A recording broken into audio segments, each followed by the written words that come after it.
So anyway, I've been thinking about how with my older students, we've been having discussions when I teach them online about the concept of doodling.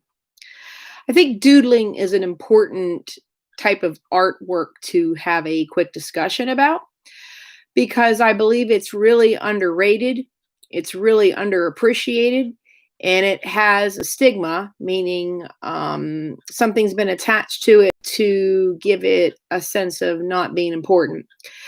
I can recall from a very young age doodling. Doodling was something I did when I was, the word I hate to use, my mother would not want me to use it, bored. If I used the word bored when I was a kid, I usually got stuck doing a job like washing dishes. Now I have Mr. Wilson do that.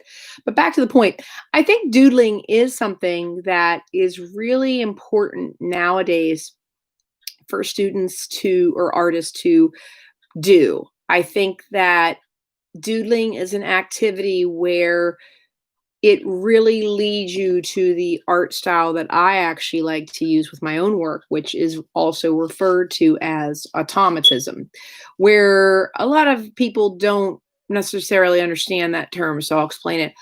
It's a style that was coined by some artists known as surrealists back in the 1940s, and there's lots of style names that are typically created or made up by art historians and not necessarily the artists themselves. But every once in a while, you have artists that do coin or create a name for how they make their art. And during the 1940s, when there were lots of people throughout Europe, particularly in France, that called themselves surrealists, automatism was a word that they like to use to describe how they made their art. I also think it's important to note for you who are students of mine learning about art that sometimes by giving a term or making up a term in your art and making a name for it, it creates more validity or it makes it more valid, or all of a sudden it makes it more of a serious type of work that hopefully other people who are not artists will take seriously. Of course, we live in postmodern art times, so that means that all kinds of art can be accepted as art.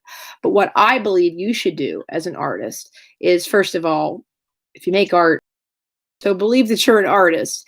And second, make art the way you want to. Explore lots of styles. Don't get stuck in just copying or learning about one, because it's like listening to music and only ever listening to one song.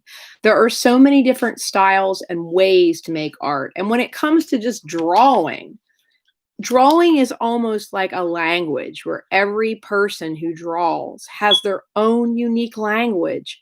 And translating that to others is where you share your art and you share your style.